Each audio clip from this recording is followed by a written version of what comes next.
আসসালামু আলাইকুম। এখন আছি আমার পাশের গ্রামের একটি বাঁশঝাড়ে। বাঁশঝাড়ের নিচে দাঁড়িয়েই হঠাৎ করেই ছোটবেলার স্মৃতিগুলো মনে পড়ে গেল। আজ গ্রামের কিছু ছোট ছেলেকে ক্রিকেট খেলতে দেখতেছিলাম।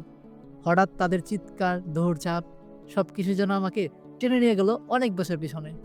এই তো সেই জায়গা যেখানে একসময় আমরাও ব্যাট হাতে দৌড়াতাম। বল ছিল টেপ টেনিস, উইকেট ছিল ইটের টুকরো। আর পুরো বাঁশঝাড়টাই ছিল যেন আমাদের স্বপ্নের স্টেডিয়াম। না খেয়ে, না ক্লান্ত হয়ে সারাদিন খেলতাম। রোদ মাথার উপর, পায়ের নিচে ধুলা। কিন্তু তবু মনে হতো এই খেলাটাই পৃথিবীর সবচেয়ে গুরুত্বপূর্ণ কাজ। কোথায় গেল সেই শৈশব? কোথায় গেল সেই নির্ভেজাল আনন্দ? একটা সময় ছিল মায়ের ডাক কানে আসতো, কিন্তু আমরা শুনতাম না। আর এক ওভার, আর এক বল এই বলে সন্ধ্যা নামিয়ে ফেলতাম। বাঁশঝাড়ের ছায়াই ছিল আমাদের গ্যালারি। বন্ধুরা ছিল আমাদের টিমমেট। আর ছোট সেই গ্রামটাই ছিল আমাদের পুরা পৃথিবী।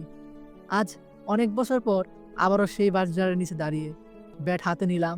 এতদিন পরে হাতে ব্যাট, তবু হাত কাঁপতেছিল না। কিন্তু মনটা কেমন যেন ভারী হয়ে যাচ্ছিল। প্রতিটা শটের সাথে মনে হচ্ছিল আমি আবার ছোট হয়ে যাচ্ছি। ছেলেগুলোর সাথে খেলতে খেলতে বুঝলাম সময় বদলায়, মানুষ বড় হয়, কিন্তু স্মৃতিগুলো কখনো পুরনো হয় না।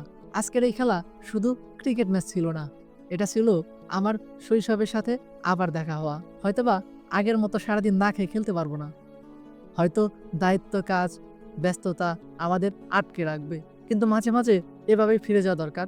বাঁশঝাড়ের নিচে, খেলাধুলার মাঠে, বন্ধুত্ব আর হাসির মাঝে। জীবন যতই এগিয়ে যাক, আমাদের ভেতরের ছোট্ট ছেলেটা এখনো সেই ছোটই রয়ে গেছে। হয়তোবা শৈশব কোথাও হারিয়ে যায় না, সে লুকিয়ে থাকে নিজের মাঝেই।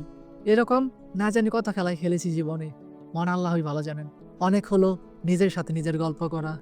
আপনাদের সকলের উদ্দেশ্যেই বলি, সকালে ৫ ওয়াক্ত নামাজ পড়বেন।